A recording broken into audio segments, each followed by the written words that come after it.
What is going on, everyone? This is NinjaGeek here, and welcome back to Countdown to the Worst Call of Duty Game. We have Black Ops 2 coming in at my second favorite Call of Duty game, counting down on this list all the way to the worst. Why is Black Ops 2 my second favorite Call of Duty game? Why is it placed below Black Ops 1? And why did I not place a couple of the other ones above Black Ops 2? Well, you'll find some of that information out in this video. Obviously, counting down, you'll find out more information. But I want to preface by saying that Call of Duty 1 through Call of Duty 3 will not be included in this series. I did forget to mention that in my last video, which is the first one in this series. Just because it's primitive, I don't really know those games because I never played those games. So they will not be included in this series, and I think that many won't be disappointed that they're not included because, like myself, I don't really think that many people have even played those games. So we're not going to include them here. It's just going to be Call of Duty 4 and upwards. The gameplay you're watching is not recent. I had this on my hard drive. Black Ops 2 is incredibly hard and frustrating to play because it's infested with hackers. I even tried changing my settings on Black Ops 2, the search preferences to any, to try and get more lobbies, and sometimes the connection was really bad. Other times the lobbies were hacked anyways. Black Ops 2 is just not a playable game to this standard anymore. You know, it's sad. Like, a few years ago, actually, during Modern Warfare 2, I remember Modern Warfare 2 was so hacked that it was like, it was fun, but it was unplayable at the same time. And now I think we're getting that way with Black Ops 2. Well, obviously, not just I think. I mean, I know we're getting that way with Black Ops 2 here. But Modern Warfare 2 doesn't seem as modded as it used to be. And now it's like everyone shifted over to this game. But back in its prime, Black Ops 2 was a fantastic game. Many people enjoyed it. And, you know, many people didn't really like the direction that the franchise would go after this with the futuristic, because Black Ops 2 really kind of started the futuristic stuff. And then with Ghosts, it was a near future setting kind of like this, but it wasn't as futuristic as you can say. And then after that, you know, we got Advanced Warfare and all of the futuristic Call of Duty games. But Black Ops 2 really started with the futuristic setting, but it still kept the boots on the ground. So why is Black Ops 2 placed below Black Ops 1? Many people would argue with me that Black Ops 2 is actually better than Black Ops 1.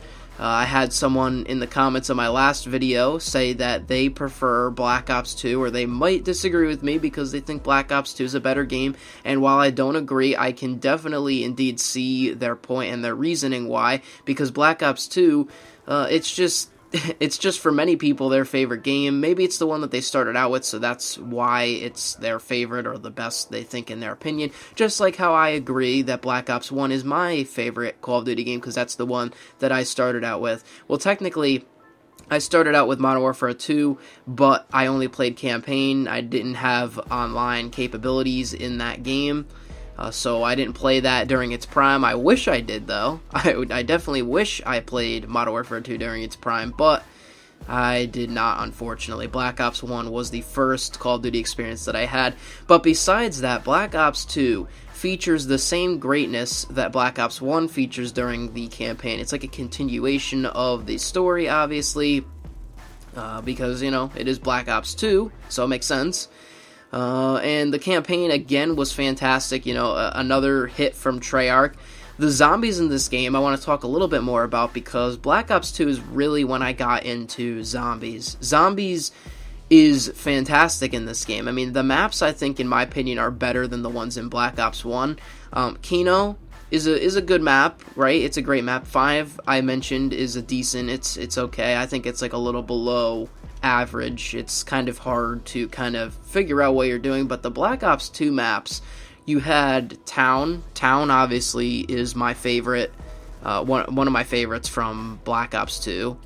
And then you have a couple of fan favorites in this game. Obviously, within the DLC, you had Mob of the Dead, which is considered to be one of the best zombies maps, period. And you had, you know, a lot of the DLC maps were considered fan favorites as well. Black Ops 2 really hit it hard with zombies. I feel like Black Ops 2 did a better job at zombies than Black Ops 3, but, you know, that is my opinion.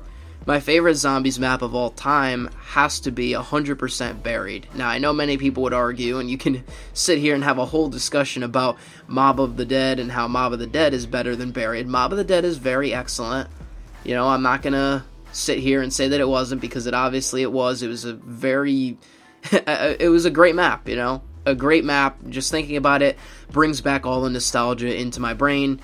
But ultimately, why I think Buried is a better zombies map than Mob of the Dead is because Buried you can play solo. Mob of the Dead, you kind of can't. Now, you can, but it's like, it's a bigger map. It's a map that kind of really requires more players to play, and it's more fun with more people. But Buried, I can sit there and play solo all day and train the zombies on the top of the little ledge, whatever you call it. Buried was an excellent zombies map, and it's probably my favorite in Black Ops 2 and in zombies history, to be honest. I don't think any of the Black Ops 3 maps came close to that. But anyways, so zombies in Black Ops 2 was excellent, you know, and then they had the standard default town and the green run and all that other stuff. They added in grief mode, which was okay. You know, zombies really took it to another level in this game, so I feel like it was better than Black Ops 1. But now getting into the multiplayer side, and I guess sort of a little bit on the campaign side, the only reason why I rank Black Ops 2 lower than Black Ops 1 is because of the setting. I think that's really all it comes down to. It's just the setting. If Black Ops 2 was in a modern setting with no, like, robots in the campaign, and it wasn't like, I mean, obviously we're grounded, you know, we're not flying around with exosuits or anything. But if Black Ops 2 had a modern setting after the Vietnam Cold War era happened, which we saw in Black Ops, then I feel like this game might have been number one. But it's just because of that future setting. I prefer, like, the history stuff. You know, when you play Black Ops, you can relate to what happened in history versus this. You really can't, because it's like, it's pretty much a made-up story. I mean, obviously the whole Black Ops games were a made-up story. It wasn't just like, you know, they just took events that were happening in real life and made the characters that happen. No, the characters are all fictional and everything. But the events that happen are obviously real.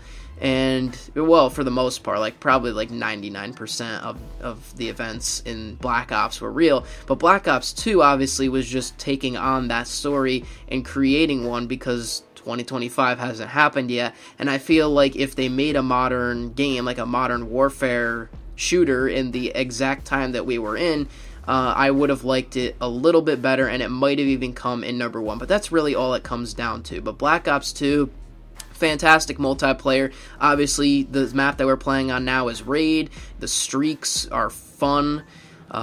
You really can't get any better than Black Ops 2 when it comes to the streaks, to be honest. I mean, many would argue that Black Ops 2 streaks are the best in the franchise, which I agree with, but also disagree with, because I do enjoy the chopper gunner and dogs from Black Ops 1. Obviously, dogs are in Black Ops 2, but there's nothing that really comes close to the chopper gunner from Black Ops 1. That was absolutely fantastic.